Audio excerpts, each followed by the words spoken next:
Hi, welcome back to my YouTube channel V R Vishnu Kannada logs. ನಾನು Deepa. So ಇವಾಗ time ಬಂದು 12:30 ಆಗಿದೆ. ಬೆಳಗ್ಗೆಯಿಂದ ಏನೇನಾಯಿತು ವಿಡಿಯೋ ಅಟ್ಯಾಚ್ ಮಾಡ್ತೀನಿ, ನೋಡ್ಕೊಂಬನ್ನಿ. ಬೆಳಗ್ಗೆ ಬಂದು ಬ್ರೇಕ್ಫಾಸ್ಟ್ಗೆ ಒಂದು ಹೆಲ್ದಿಯಾಗಿರೋ ರೆಸಿಪಿನ ಶೇರ್ ಮಾಡ್ಕೊಂಡಿದ್ದೀನಿ. ಹಾಗೆ ನಮ್ಮ ಸ್ಕಿನ್ಗೆ ತುಂಬಾ ಯೂಸ್ಫುಲ್ ಆಗಿರುವ ಹೆಲ್ತಿ ಡ್ರಿಂಕ್ನ ಶೇರ್ ಮಾಡ್ಕೊಂಡಿದ್ದೀನಿ. ಯಾರಿಗೆಲ್ಲ ಹೆಲ್ದಿಯಾಗಿ ಸ್ಕಿನ್ ಇರಬೇಕು ಮತ್ತು ಹೆಂಗಾಗಿ ಕಾಣಿಸ್ಬೇಕು ಅಂದರೆ ಇಂಥವೆಲ್ಲ ಡ್ರಿಂಕನ್ನು ಕುಡಿತಾ ಇರಬೇಕು. ಆವಾಗೆ ನಮ್ಮ ಸ್ಕಿನ್ ತುಂಬ ಚೆನ್ನಾಗಿರುತ್ತೆ. ನಾವು ಹೆಲ್ದಿಯಾಗಿರೋ ಫುಡ್ಡು ತಿಂದಿರ ಮತ್ತು ಸ್ಕಿನ್ನು ಚೆನ್ನಾಗಿರಬೇಕು ಅಂತ ಬಯಸಿದ್ರೆ ಅದು ಆಗಲ್ಲ. ನಾವು ಹೇಗೆ ಸ್ಕಿನ್ನ ತುಂಬ ಕ್ಲೀನಾಗಿ ಆರೋಗ್ಯಕರವಾಗಿ ಇಟ್ಕೊತಿರೋ ಅದೇ ಪ್ರಕಾರ ನಾವು ಹೆಲ್ದಿಯಾಗಿರುವ ಫುಡ್ಡು ಮತ್ತು ಹೆಲ್ದಿಯಾಗಿರುವ ಡ್ರಿಂಕ್ಸು ಇಂಥವೆಲ್ಲ ಕುಡಿತಾ ಇದ್ದರೆ ನಾವು ಹೆಂಗೆ ಕಾಣಿಸ್ತೀರಿ ಮತ್ತು ಸ್ಕಿನ್ನು ಆರೋಗ್ಯ ಎಲ್ಲನೂ ತುಂಬ ಚೆನ್ನಾಗಿರುತ್ತೆ. ಹಾಗಾಗಿ ಒಂದು ಹೆಲ್ದಿಯಾಗಿರುವ ಡ್ರಿಂಕ್ನ ಶೇರ್ ಮಾಡ್ಕೊಂಡಿದ್ದೀನಿ. ಹಾಗೆ ಬ್ರೇಕ್ಫಾಸ್ಟ್ ರೆಸಿಪಿನೂ ಶೇರ್ ಮಾಡ್ಕೊಂಡಿದ್ದೀನಿ, ನೋಡ್ಕೊಂಡು ಬನ್ನಿ. ಇವಾಗ ಮಧ್ಯಾಹ್ನದ ಅಡುಗೆ ಮಾಡ್ತಾಯಿದ್ದೀನಿ. ರೆಸಿಪಿನೂ ಶೇರ್ ಮಾಡ್ಕೊತೀನಿ. ತುಂಬ ಸಿಂಪಲ್ಲಾಗಿ ಮಧ್ಯಾಹ್ನ ಮನೇಲಿ ಏನು ತರಕಾರಿ ಇಲ್ಲ ಅಂದಾಗ ಕ್ವಿಕ್ಕಾಗಿ ಒಂದು 10 ನಿಮಿಷದಲ್ಲಿ ರೆಡಿ ಮಾಡ್ಕೊಬೋದು ಒಂದೊಳ್ಳೆ ಮಧ್ಯಾಹ್ನದ ಊಟನ. ಸೊ ಬೆಳಗ್ಗೆ ಬ್ರೇಕ್ಫಾಸ್ಟು ಮತ್ತು ಒಂದು ಹೆಲ್ದಿಯಾಗಿರುವ ಡ್ರಿಂಕನ್ನು ನೋಡ್ಕೊಂಬನ್ನಿ. ಅಷ್ಟೊತ್ತಿಗೆ ಮಧ್ಯಾಹ್ನಕ್ಕೆ ಏನೇನು ಬೇಕೋ ನಾನು ಎಲ್ಲನೂ ಕಟ್ ಮಾಡಿಕೊಂಡು ರೆಡಿ ಮಾಡ್ಕೊಂಡಿರ್ತೀನಿ, ಮತ್ತು ಆ ರೆಸಿಪಿನೂ ಶೇರ್ ಮಾಡ್ಕೊತೀನಿ. ಓಕೆನಾ? Good morning friends. ಇವತ್ತು ಒಂದೊಳ್ಳೆ ಹೆಲ್ತ್ ಡ್ರಿಂಕ್ನ ಶೇರ್ ಮಾಡ್ಕೊತಾ ಇದ್ದೀನಿ. ಇಲ್ಲಿ ಕಾಣಿಸ್ತಾ ಇದೆಯಲ್ವಾ ಗುಲಾಬಿ ಹೂವು, ಇದನ್ನ ಗುಲ್ಕನ್ಗೆ ಬಳಸ್ತಾರೆ. ಈ ರೋಸನ್ನ, ಈ ತರ ರೋಸ್ ಹೂವು ಏನಾದರೂ ನಿಮ್ಗೆ ಸಿಕ್ಕಿದ್ರೆ ಇದನ್ನ ಸ್ಟೋರೇಜ್ ಮಾಡ್ಕೊಳ್ಳಿ. ಇದರಿಂದ ತುಂಬಾನೇ ಉಪಯೋಗ ಇದೆ. ನಮ್ಮ ಸ್ಕಿನ್ಗೆ, ನಮ್ಮ ಹೆಲ್ತ್ಗೆ ಎಲ್ಲ ತುಂಬಾ ಒಳ್ಳೆಯದು. ಇದರಿಂದ ಏನೇನು ಉಪಯೋಗ ಇದೆ ಅಂದ್ರೆ ನಮ್ಮ ಸ್ಕಿನ್ಗೆ ಟೋನರ್ ಆಗಿ ನಾವು ಯೂಸ್ ಮಾಡ್ಕೊಬೋದು. ಬೆಳಗ್ಗೆ ಮಾರ್ನಿಂಗ್ ಹೊತ್ತು ಒಂದು ಹೆಲ್ದಿ ಆಗಿರೋ ಡ್ರಿಂಕ್ ಆಗುತ್ತೆ. ಇಲ್ಲಾಂದ್ರೆ ಲಿಪ್ ಬಾಮ್, ನಮ್ಮ ಲಿಪ್ಪಿಗೆ ಒಂದು ಒಳ್ಳೆ ಲಿಪ್ ಬಾಮ್ ಮಾಡ್ಕೊಬೋದು. ಹಾಗೆ ಇದರಿಂದ ಒಂದು ಫುಡ್ ಕಲರ್ ಕೂಡ ಮಾಡ್ಕೊಬೋದು. ಈ ತರ ರೋಸ್ ಹೂವು ಸಿಕ್ಕಿದ್ರೆ ಮಾತ್ರನೇ, ತುಂಬಾ ದೊಡ್ಡದಾಗಿ ಸಿಗುತ್ತಲ್ವಾ, ಆ ರೋಸ್ ಹೂವಿಂದ ಯೂಸ್ ಇಲ್ಲ. ಈ ತರ ಗುಲ್ಕನ್ ಯೂಸ್ ಮಾಡ್ತಾರಲ್ಲ, ಗುಲ್ಕನ್ಗೆ ಆ ರೋಸ್ ಹೂವು ಇದು. ಸೊ ಈ ಹೂವಿನಿಂದ ಒಂದೊಳ್ಳೆ ಡ್ರಿಂಕ್ ನೋಡೋಣ ಬನ್ನಿ. ಒಂದು ಪಾತ್ರೆಗೆ ನೀರು ಹಾಕ್ಕೊಂಡಿದ್ದೀನಿ. ನೀರಿಗೆ ನಾನು ಗುಲಾಬಿ ಹೂವುಗಳನ್ನ ಹಾಕ್ಕೊಂಡು ಚೆನ್ನಾಗಿ ಕುದಿಸ್ಕೊತಾ ಇದ್ದೀನಿ. ಹಾಗೆ ಇಲ್ಲಿ ಫ್ಲೇವರ್ಗೋಸ್ಕರ 2 ಏಲಕ್ಕಿ ಹಾಕ್ಕೊಂಡಿದ್ದೀನಿ.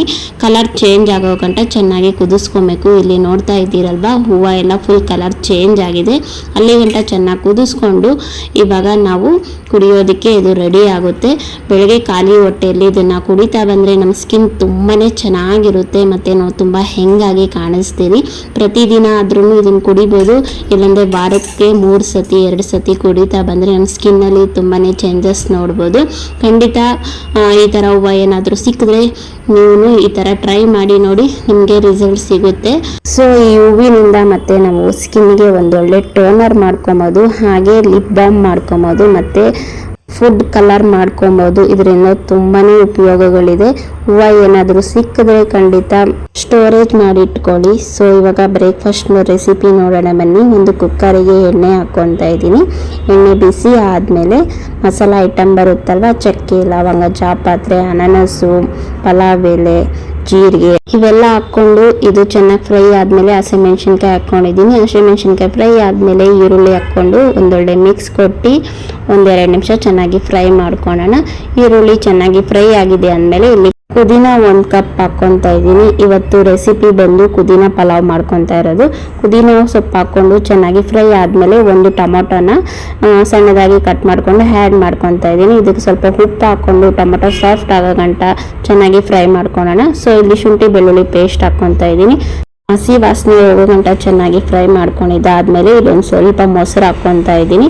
ಮೊಸರು ಹಾಕ್ಕೊಂಡು ಚೆನ್ನಾಗಿ ಫ್ರೈ ಆದಮೇಲೆ ಒಂದು ಅರ್ಧ ಸ್ಪೂನ್ ಧನಿಯಾ ಪುಡಿ, 1 ಚಿಟಿಕೆ ಅಷ್ಟು ಅರಿಶಿನ, ಒಂದು ಅರ್ಧ ಸ್ಪೂನ್ ಅಷ್ಟು ಗರಂ ಮಸಾಲ, ಅರ್ಧ ಸ್ಪೂನ್ ಜೀರಿಗೆ ಪುಡಿ ಹಾಕ್ಕೊಂಡು ಚೆನ್ನಾಗಿ ಮಿಕ್ಸ್ ಮಾಡಿಕೊಂಡು 2 ನಿಮಿಷ ಹಸಿ ವಾಸನೆ ಹೋಗೋ ಗಂಟ ಚೆನ್ನಾಗಿ ಫ್ರೈ ಮಾಡ್ಕೊಳ್ಳೋಣ. ಇದು ಚೆನ್ನಾಗಿ ಫ್ರೈ ಆಗಿದೆ ಅಂದಮೇಲೆ ರುಚಿಗೆ ತಕ್ಕಷ್ಟು ಉಪ್ಪು ಹಾಕ್ಕೊಂಡು, ಅಕ್ಕಿ ಎಷ್ಟು ತಗೊಂಡಿರ್ತೀರೋ ಅಷ್ಟು ನೀರು ಹಾಕ್ಕೊಂಡು ಒಂದು ಕುದಿ ಬಂದಮೇಲೆ ಅಕ್ಕಿ ಹಾಕ್ಕೊಂಡು ಒಂದು ವಿಸಿಲ್ ತಗೊಂಡ್ರೆ ಬೆಳಗ್ಗೆ ಬ್ರೇಕ್ಫಾಸ್ಟ್ಗೆ ಒಂದೊಳ್ಳೆ ರೆಸಿಪಿ ಪುದೀನ ಬಾತ್ ರೆಡಿ ಆಗುತ್ತೆ. ತುಂಬಾ ಟೇಸ್ಟಿಯಾಗಿರುತ್ತೆ. ಪುದೀನ ಅಂತೂ ನಮ್ಮ ಆರೋಗ್ಯಕ್ಕೆ ಒಳ್ಳೆಯದು. ವಾರದಲ್ಲಿ ಒಂದು ಸತಿ ಈ ಥರ ಪುದೀನ ಸೊಪ್ಪಿನಿಂದ ಪಲಾವು ಬಾತ್ ಮಾಡ್ಕೊಳ್ಳಿ, ಮತ್ತು ಚಟ್ನಿನೂ ಮಾಡ್ಕೊಬೋದು. ತುಂಬ ಚೆನ್ನಾಗಿರುತ್ತೆ. ಖಂಡಿತ ಬೆಳಗ್ಗೆ ಬ್ರೇಕ್ಫಾಸ್ಟಿಗೆ ಈ ಥರ ರೆಸಿಪಿ ಮಾಡಿಕೊಡಿ ಮಕ್ಕಳಿಗೆ, ತುಂಬ ಒಳ್ಳೆಯದು. ಟಿಫನ್ ಬಾಕ್ಸ್ಗೂ ಆಗುತ್ತೆ ಮತ್ತು ತಿನ್ನೋಕ್ಕೂ ತುಂಬ ಚೆನ್ನಾಗಿರುತ್ತೆ. ಆದರೆ ಬೇಗನೂ ಆಗುತ್ತೆ. ಒಂದು 5 ನಿಮಿಷದಲ್ಲಿ ಮಾಡ್ಕೊಬೋದು. ತುಂಬ ಇಂಗ್ರೀಡಿಯೆಂಟ್ಸ್ ಏನು ಬೇಕಾಗಿಲ್ಲ, ಎಲ್ಲ ಮನೇಲಿ ಸಿಕ್ಕುವ ಅಂತವೆ. ಸೊ ಇವಾಗ ನೋಡಿ ಒಂದೇ ವಿಸಿಲೇ ತೊಗೊಂಡಿದ್ದು ಕೂಲಾಗಾಗಿ ಬಿಡಬೇಕು. ಆವಾಗ ತಲೆನೂ ಅಂಟಿರಲ್ಲ, ತುಂಬ ಚೆನ್ನಾಗಿ ಉದುರಾಗಿ ಬೆಂದಿರುತ್ತೆ. ಸೊ ಇವಾಗ ಓಪನ್ ಮಾಡಿ ನೋಡ್ತಾ ಇದ್ದೀವಿ. ಚೆನ್ನಾಗಿ ಮಿಕ್ಸ್ ಮಾಡ್ಕೊಬೇಕು. ಪುದೀನ ಸೊಪ್ಪು ಒಂದು ಸೈಡಲ್ಲಿ ಇದ್ದಿರುತ್ತೆ, ಹಾಗಾಗಿ ಚೆನ್ನಾಗಿ ಮಿಕ್ಸ್ ಮಾಡಿಕೊಂಡ್ರೆ ಎಲ್ಲ ಕಡೆನೂ ಈವನ್ ಆಗಿ ಇರುತ್ತೆ. ಇದಕ್ಕೆ ಮೊಸರು ಬಜ್ಜಿಯಾಗಿ ಸೈಡ್ ಡಿಶ್ ಆಗಿ ಕೊಡ್ಬೋದು, ಇಲ್ಲ ಅಂದ್ರೇನು ಹಾಗೇನು ತಿನ್ಬೋದು, ಅಷ್ಟು ರುಚಿಯಾಗಿರುತ್ತೆ. ಸೊ ಬೆಳಗ್ಗೆ ಬ್ರೇಕ್ಫಾಸ್ಟಿಗೆ ಈ ಥರ ಮಾಡ್ಕೊಂಡಿದ್ದೆ. ಸೊ ಇವಾಗ ಮಧ್ಯಾಹ್ನಕ್ಕೆ ಬಂದು ನಮ್ಮ ಮನೇಲಿ ತರಕಾರಿ ಏನೂ ಇಲ್ಲ. ಸೊ ಹಂಗಾಗಿ ಸಬ್ಬಕ್ಕಿ ಸೊಪ್ಪು ಮಾತ್ರ ಇದೆ. ಇಷ್ಟು ಸಬ್ಬಕ್ಕಿ ಸೊಪ್ಪಿದೆ. ಸೊ ಇದನ್ನು ಬಳಸ್ಕೊಂಡು ಇವತ್ತು ಒಂದು ಹೆಲ್ದಿಯಾಗಿರುವ ರೆಸಿಪಿನ ಶೇರ್ ಮಾಡ್ತಾ ಇದ್ದೀನಿ. ಏನು ಮಾಡ್ತಾ ಇದ್ದೀನಿ ಅಂದರೆ ಸಬ್ಬಕ್ಕಿ ಸೊಪ್ಪು ಮತ್ತು ಬೇಳೆ ತೊಗೊಂಡಿದ್ದೀನಿ. ಇದು ಬಂದು ತೊಗರಿ ಬೇಳೆ ಮತ್ತು ಮೈಸೂರು ಬೇಳೆ. ಇದೇ ತೊಗೋಬೇಕಂತೇನಿಲ್ಲ, ಇಲ್ಲಿ ಬಂದು ಹೆಸರು ಬೇಳೆನೂ ತೊಗೊಬೋದು. ಸೊ ನಾನು ಇವೆರಡನ್ನೂ ಬಳಸ್ಕೊಂಡು ಪಿಕ್ಕಾಗಿ 5 ನಿಮಿಷದಲ್ಲಿ ರೆಡಿ ಆಗುತ್ತೆ ನಮ್ಮ ಸಾಂಬಾರು. ಹಾಗೆ ರುಚಿನೂ ತುಂಬ ಚೆನ್ನಾಗಿರುತ್ತೆ.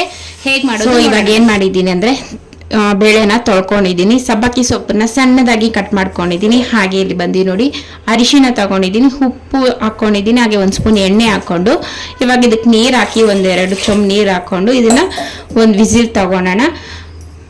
ಇದು ವಿಸಿಲ್ ತಗೊಂಡು ಬಂದು ಮತ್ತೆ ಸೊ ನೋಡಿ 2 ವಿಸಿಲ್ ತಗೊಂಡೆ. ಚೆನ್ನಾಗಿ ಬೇಳೆ ಸಬ್ಬಕ್ಕಿ ಸೊಪ್ಪು ಬೆಂದಿದೆ. ಇವಾಗ ಇದಕ್ಕೆ ಒಗ್ಗರಣೆ ಹಾಕ್ಕೊಳ್ಳೋಣ. ಒಂದು ಬಾಣಲಿ ತಗೊಂಡು ಎಣ್ಣೆ ಹಾಕ್ಕೊತಾ ಇದ್ದೀನಿ. ಸಾಸಿವೆ, ಜೀರಿಗೆ ಸ್ವಲ್ಪ ಹಾಕ್ಕೊತಾ ಇದ್ದೀನಿ, ಕರಿಬೇವಿನ ಸೊಪ್ಪು, ಬೆಳ್ಳುಳ್ಳಿ, ಹಾಗೆ ಒಂದು ಸ್ವಲ್ಪ ಹಿಂಗು, ಇವಾಗ ಈರುಳ್ಳಿ,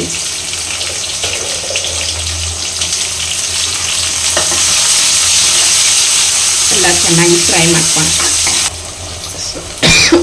ಟೊಮೊಟೊ, ಒಂದು ಸ್ವಲ್ಪ ಉಪ್ಪು,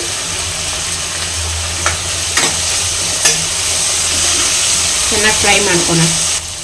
ಸೊ ಇದು ಚೆನ್ನಾಗಿ ಫ್ರೈ ಆಗಿದೆ. ಇವಾಗ ನಾವೇನು ಬೇಯಿಸಿಟ್ಕೊಂಡಿದ್ರಿ ಬೇಳೆ ಮತ್ತು ಸಬ್ಬಕ್ಕಿ ಸೊಪ್ಪು ಅದನ್ನ ಹಾಕೋಣ.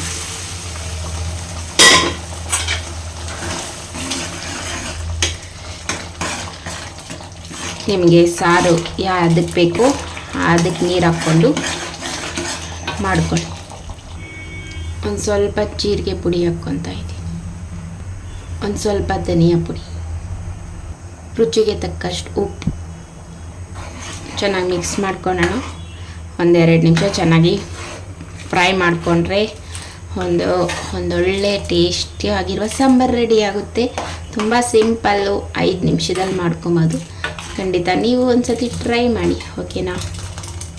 ಸೊ ನೋಡೋದ್ರಲ್ಲ ಫ್ರೆಂಡ್ಸ್, ಒಂದೊಳ್ಳೆ ಹೆಲ್ದಿಯಾಗಿರೋ ಡ್ರಿಂಕ್ ಶೇರ್ ಮಾಡ್ಕೊಂಡಿದ್ದೀನಿ. ಹಾಗೆ ಬ್ರೇಕ್ಫಾಸ್ಟ್ ರೆಸಿಪಿ ಮತ್ತು ಮಧ್ಯಾಹ್ನದ ಸೂಪರ್ ಟೇಸ್ಟಿಯಾಗಿರುವ ಸಾಂಬಾರ್ ರೆಸಿಪಿನೂ ಶೇರ್ ಮಾಡ್ಕೊಂಡಿದ್ದೀನಿ. ಐ ಹೋಪ್ ಇವತ್ತಿನ ವಿಡಿಯೋ ಇಷ್ಟ ಆಗಿರ್ಬೋದು ಅಂದ್ಕೊತೀನಿ. ಇಷ್ಟ ಆದರೆ ಒಂದು ಲೈಕ್ ಕೊಡೋದನ್ನು ಮರಿಬೇಡಿ. ಮತ್ತು ಇನ್ನೂ ಯಾರೆಲ್ಲ ಸಬ್ಸ್ಕ್ರೈಬರ್ ಮಾಡ್ಕೊಂಡಿರೋ ವಿಡಿಯೋ ನೋಡ್ತಾ ಇದ್ದೀರಾ, ಪ್ಲೀಸ್ ಸಬ್ಸ್ಕ್ರೈಬರ್ ಮಾಡ್ಕೊಂಡು ವಿಡಿಯೋ ನೋಡಿ ಸಪೋರ್ಟ್ ಮಾಡಿ. ಮತ್ತೊಂದು ಒಳ್ಳೆಯ ವಿಡಿಯೋ ಜೊತೆ ಮತ್ತೆ ಸಿಗ್ತೀನಿ. ಅಲ್ಲಿವರೆಗೂ ಎಲ್ಲರಿಗೂ ಬಾಯ್ ಬಾಯ್.